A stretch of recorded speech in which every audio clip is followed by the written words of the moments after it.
فإلما فرق الكل جال اللي كيفتي كينيا مارمي وندو كينيا ولينتو ما تيرتي هو جتماعي وكنا أكهوا ساتيران أرجع مطمئن سنتين إبا مطمئن أكمل جلوت تيجورا سوجرو Oromo gabbane hawasni maalif wanni kun daddeebi'ee hawaasa Oromoo kana daddeebi'ee godhamaa jira. Maaliif mootummaan furmaata hin kennine? Maaliif hawaasni furmaata hin kennine? Maaliif tarkaanfiin keessa deebii hin qabne namarratti raawwatamne? Nama waan kana raawwate irratti kan jiru irratti ilaalamaa jira. Amma gartee kanarratti haa hojjennu hawaasni galatoma. Kana dubbachuu seenee isinirraa ba'a. Galatoma. Nama mootummaa deeggaruu fakkaata ogtakka akkana mootummaa deeggaruutti du'a dhuftu sanaaf namni haala mijjeessu jiru mootummaadha jee nama amanuun osoonif duuti kana dura taate dhugaan jiru bahee abbaan badii adaba arkate lal khute sila khutu baate gaariidha. Yaada keetti fuufi ati akkasumatti yaada keetti fuufi. Mee namni seera ijoolleen Oromota seera barattoota seeraan taatan lakkoofsa sadinaa barreessa olana singalcha foolona godhaato. Harargee silafuu fakkii gaarii ture. Osooniif mucayyoon daa'imni simboon sun tagudeedamtee akkasitti mucaan bishaan sun qisaasamte san tan gaafa dhiyoo naannoo Amaaraatti gurbaan akkasitti taphatee ajjeese sun adaba gayaa harkattee lubbuun namaa kabaja harkatte bisan keessatti. Warra siyaasaa keessa jiranuu jenna. Biyya teenyatti lubbuun namaa gatii dhabdee jirti. Anamam isin artistii haadha manaa artistii tana jettan.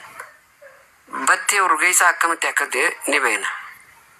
Akkamitti du'a saree akka du'e namni kun ilaalcha maal qabaatee maal ta'ee yakka maalii yakkee wanni akkanaa ta'a. Biyya akkasii tanarraa haqa eeguun haqaatu bahaa jaanii eeguun gaangeera dhalee eeguudha.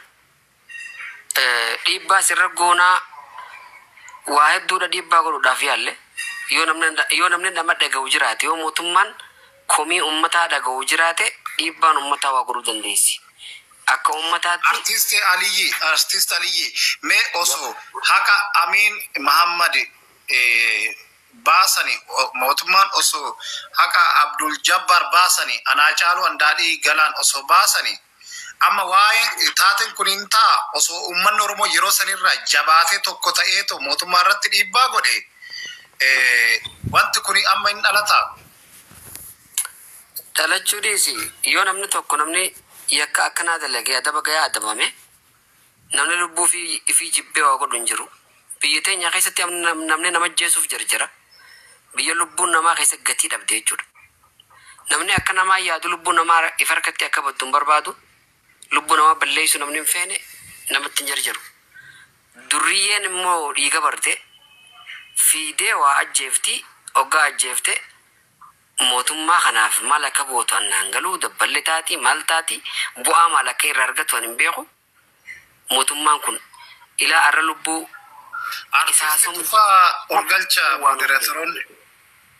lubbuu namaa taqisaasamtuuf takka tan mootummaan kun nama san seeraaf dhiyeessee adaba gayaa adabe hin agarre. Immoo lubbuun namaa eeguu mootummaan kun aangoorra dhufe akka baala mukaatti urgufamte lubbuun Oromoo keessattuu gatii dhabde. Alaa fi biyya keessattis. Ani mootummaan kun akka Oromoon dhumtu barbaada. Tahi womasaan naagalu dide womasaatiin irraa beeku dadhabee waa takkaallee. Kanaaf mootummaa kanaatu haqa baasaa anis isin wajjin akka uummataa ta'e dhiibbaa akka gootanii obboleessi kiyya jedhe kan Harargee jiru armaa pippii kan uffate suni. Yoonif mootummaan kuni isinillee kan isin hin dhageenye ta'e isinis gaafa rakkoon dhufte gama keenya dhuftanii akka uummata akka wanna gootan taate maali wanni isin mootummaa kana wajjin itti hojjettaniif? Mootummaa jechuun dura maali? Mootummaan nagaa uummataa eeguu hin dandeenye. Mootummaan lubbuu namaa tabaddu baasee abbaa lubbuu baasee adabuu hin dandeenye. Mootummaa akkamii mootummaan kun mootummaa nuti mootummaa jennu kun? An kana gaafii nuti ta'u jechuudha. Gaafii tanaaf deebisa warra mootummaa kana deeggaruu fi qaama mootummaa kaas jala taanii nu dhaggeeffatan ammallee ni jira nu dhaggeeffatan ni beeka isinirraa eegganna Ammoo wanni isin artist Aliyyi dhugaa keet waan ati dubbatte namumti mootummaa deeggarullee dhufanii tooyi mootummaan haqa baasuu qabatan jedhan hin jiru baay'een isaanii. Garuu ammoo gara social mediaatiin deeggartoonni mootummaa kana warri jedhan waan faallaa haasaa akka jiran waan akkasiisan akka barreessaa jiran duratti illee sanirraa nan haasaa ture. Maalidha inni kun meetan asirratti caalii mul'atu kaasirratti maalidha inni? Kun amma daqiiqaa 20 dura kan poostii godhamedha. Mucaa ishee ganama gootee turtedha jechuudha. Bakka jaalalli jiru malee gammachuu malee of ajjeesuun hin jiru.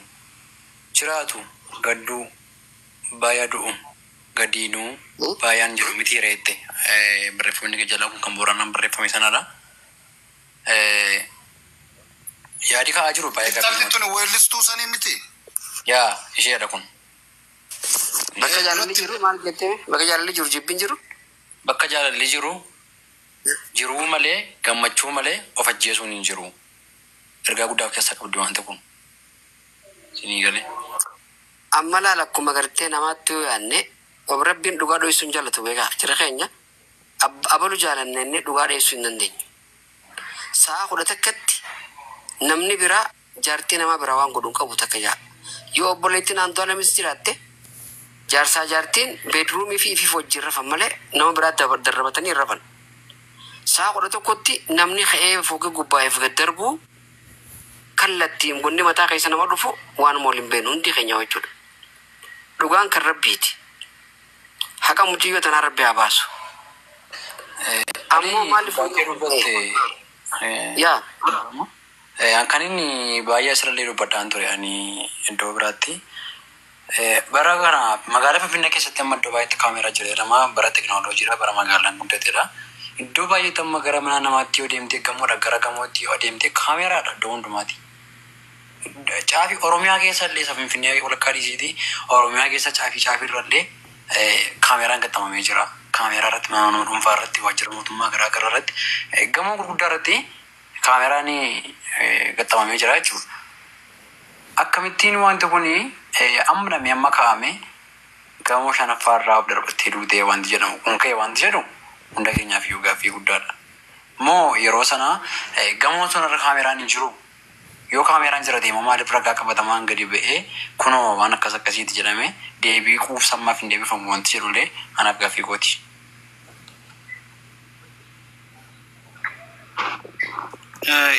Kana dura laal muuxannoo qabna nuyi intala godina Jimmaatti dhalattee Finfinnee kana abbaa warraashii waliin dhuftee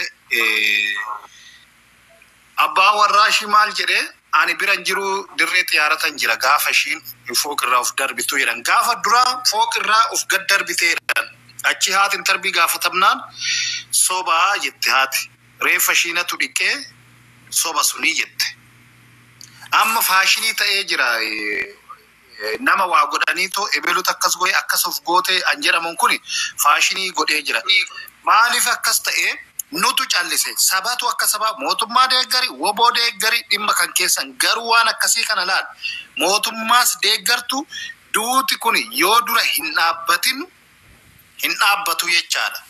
Kanuma irratti illee walii haa gallume namni ajjeefame dhugaan hin ta'u. Yeroo darbe waa dhimma carraan koona fakkaatu. Kan Eeliyaas carraan obse obboleessi. Heebbaan irratti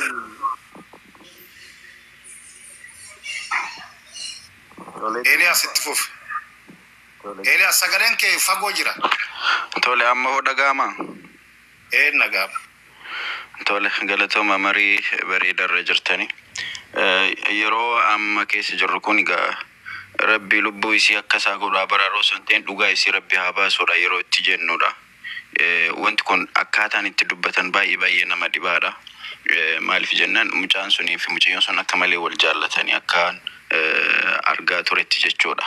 Akkasuma immoo akkaataan isiin itti duute kuni waan namaaf hin liqimsamneedha. Fooqii shanaffaa irraa of darbitee gaafa jedhamu isiin tun ilma namaati lilmoo yookaan hoccuu miti akkasumatti jaallatee hin buune. Namni kun yeroo du'u sagalee dhageessisuutu jira. Yeroo lafatti bu'u lafatti kufuyyuu sagalee dhageessisuutu jira. Namni fooqiin shan erga ta'e shanaffaa irraa erga kuftee fooqii san gubbaa ilma namaattu gala. Arguun mala dhaga'uun mala immoo akkasumatti callisaniituma baalee irra uffisanii fooqii shanaffaa irraa of darbitee yookaan darbamtee eenyu akka ajjeese hin beekamu kan jedhamu kuni namaaf hin liqimsamu. Maaliif jennaan yeroo hedduu mootummaan kun mootummaa shiraati waan godhe hundaayyuu deebiseetii ukkaamsee baalee irra uffiseetii bira darba jechuudha. Qaroo Oromoo hedduu akkasumatti nyaachaa